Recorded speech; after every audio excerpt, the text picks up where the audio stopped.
Bonjour. Tu viens de faire une séance sur le jeu du pivot au niveau par rapport à des filles de Pôle Espoir. Est-ce que tu peux nous dire un petit peu comment tes choix ont été motivés par rapport à ce thème et puis un peu comment tu as ressenti la séance par rapport au comportement que tu attendais? D'accord, donc d'une part, on a 3 pivots depuis 1m80 un potentiel au pôle, donc on travaille beaucoup autour du pivot. On travaille depuis un moment sur la relation base arrière-pivot. Il y a eu beaucoup de séances à l'école française sur la relation base arrière-pivot, donc on a essayé de prendre un thème un peu différent. Depuis le début de l'année, on aborde le jeu du pivot dans l'intervalle 1-2, parce que ça me semble un objectif intéressant pour le haut niveau, avec un rapport de force favorable, et surtout des charnières qui sont moins efficaces dans cet intervalle-là que sur les intervalles de 2-3 et 3-3. Alors, une des problématiques, c'est que je pense que la thématique, elle est ambitieuse au regard des compétences actuelles des joueuses, ce qui fait qu'on est rentré vraiment, nous, là, c'était pas une séance de démonstration où il y avait des choses qui fonctionnaient, c'était vraiment une séance d'apprentissage, voire de découverte pour certaines, parce qu'avec la problématique et la réalité du terrain, fait aussi qu'il y a des joueuses qui n'ont même jamais vécu cette séance.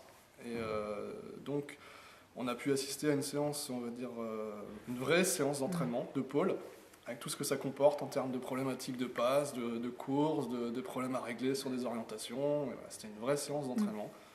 Et après, au niveau de la performance, je pense qu'on commence à avoir des comportements. Il y a des intentions qui commencent à émerger. Et maintenant, le problème, c'est le transfert dans des vraies situations de jeu, en sachant que la dernière séance à 3 contre 3 était sans doute un petit peu trop fermée au niveau de l'espace, que ça aurait mérité des régulations en termes d'espace. Et une des pistes aussi, c'est de travailler sur la continuité, c'est-à-dire quand la balle est sur l'arrière, les enchaînements d'actions avec un gain de position du pivot sur le poste 1 et possibilité de sortir la balle. En fait, la problématique, elle part d'une continuité derrière qu'on n'a pas mis en place.